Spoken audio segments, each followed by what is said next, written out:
पावसासंदर्भातला आणखी एक महत्त्वाची बातमी. पंढरपुरात एनडीआरएफचं पथक तैनात करण्यात आलेलं आहे.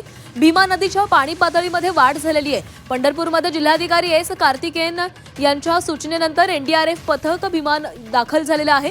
भीमा नदीची पाणी पातळी वाढल्यानं सर्व बंधारे पाण्याखाली गेलेले आहेत. उजनी धरणातून भीमा नदीत सोडलेल्या पाण्यामुळे पंढरपूरमध्ये भीमा नदीची पाणी पातळी वाढल्याचं दिसतंय.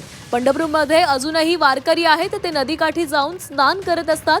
त्यामुळे कोणतीही दुर्घटना घडू नये यासाठी जिल्हाधिकारी एस कार्तिकेयन यांच्या आदेशानुसार एनडीआरएफ पथक तैनात करण्यात आलेलं आहे. तर पंढरपुरात एनडीआरएफचं पथक तैनात करण्यात आलंय. भीमा नदीच्या पाणी पातळीमध्ये वाढ झाली आहे. उजनी धरणामधून पाण्याचा मोठा विसर्ग सुरू आहे. त्यामुळे भीमा नदीची पाणी पातळी वाढली, त्यामुळे कुठलाही अनुचित प्रकार घडू नये म्हणून या ठिकाणी एनडीआरएफचं पथक तैनात करण्यात आले.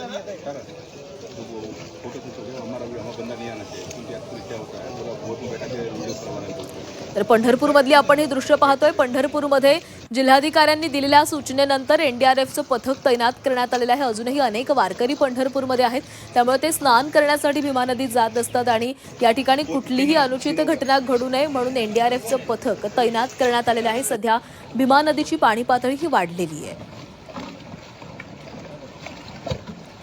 उजनी धरणामधून पाण्याचा मोठा विसर्ग सध्या केला जातोय आणि त्यामुळे भीमा नदीच्या पाणी पातळीमध्ये वाढ झालेली आहे. त्यामुळे या ठिकाणी एनडीआरएफचं पथक तैनात करण्यात आलेलं आहे.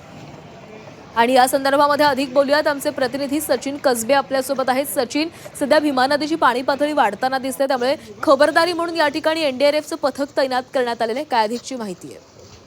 पुणे जिल्ह्यामध्ये पडणाऱ्या पावसानंतर उजनी धरण हे 100% भरलेलं आहे आणि अजूनही उजनी धरणामध्ये जवळपास 55 ते 60 हजार क्युसेक पाण्याचा विसर्ग येतोय. त्यामुळं पूर नियंत्रण करण्यासाठी उजनी धरणातून भीमा नदीत 60 हजार क्युसेक पाणी सोडलेलं आहे आणि हे पाणी पंढरपूरमध्ये दाखल झाल्यानंतर नदीची पाणी पातळी वाढलेली आहे. अजूनही वारकरी पंढरपूरमध्ये आहेत. अनेक वारकरी नदीवर स्नानासाठी जातात. त्यामुळे कोणतीही अनुचित घटना घडू नये यासाठी सोलापूरचे जिल्हाधिकारी एस कार्तिकेयन यांनी कालच या सर्व परिस्थितीची पाहणी केली आणि या ठिकाणी एनडीएफचं पथक तैनात करण्यात आलंय, जेणेकरून कोणतीही अनुचित घटना घडल्यास तात्काळ त्या वारकऱ्यांना असेल किंवा घटनास्थळी मदत मिळता यावी यासाठी या एनडीआरएफ पथकाची या ठिकाणी नेमणूक करण्यात आली आहे. नक्कीच धन्यवाद सचिन दिलेल्या या माहितीसाठी.